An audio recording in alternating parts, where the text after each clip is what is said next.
How do we predict a sudden surge in e-commerce sales? And how do we forecast corporate quarterly profits? Or call the winner of a major sporting event before the season even starts? As humans, our brains naturally try to guess what happens next. But when we rely entirely on intuition, we are surprisingly bad at calculating mathematical risk. The statistical solution is to measure the likeliness of an event on a strict numerical scale. It ranges from 0, representing an impossible outcome, to 1, representing absolute certainty. Calculating that exact number requires matching our analytical framework to the specific type of information we have available. As this flowchart shows, we must first determine if our data is objective or subjective.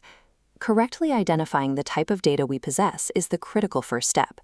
It allows us to neutralize risk and turn a blind guess into actionable science. We lead with classical probability when we have perfect foresight, meaning we already know every possible outcome in the sample space before the experiment begins. Looking at these dice, we see a clean example. The total possible outcomes on a 6-sided die is a fixed, undeniable physical fact.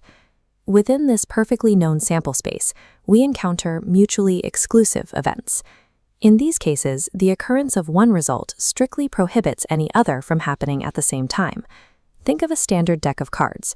You might draw a king, or you might draw an ace, but it is impossible to draw a single card that is both a king and an ace at the exact same moment. When all the rules are known and the events cannot overlap, predicting future outcomes is a straightforward exercise in basic fractions.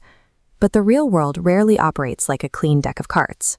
For messy human behavior, we rely on empirical probability, which uses the relative frequency of past events to forecast the future. Let's apply this to an e-commerce website. Data shows that 60% of site visitors subscribe to the mailing list, and 30% make purchases. This Venn diagram visualizes the complication. These actions are not mutually exclusive. The overlapping section represents users who both subscribe and purchase. To find the total probability, we add the two individual events, then subtract the intersection so we don't double count active users. Empirical probability gives us a mathematical safety net. It takes complex, overlapping human actions from the past and provides a reliable map for future behavior. So how do we calculate risk when an event has never occurred before and historical data is completely useless? We rely on subjective probability.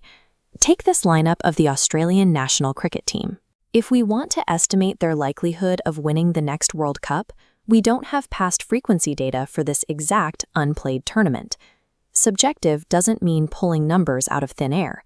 It's a specific value assigned based on the analysis of the best available circumstantial evidence, factors like player injury rates, recent weather conditions, or team morale. Even when hard numbers are scarce, assigning a structured probability estimate overrides pure emotion and roots our decision-making in logic.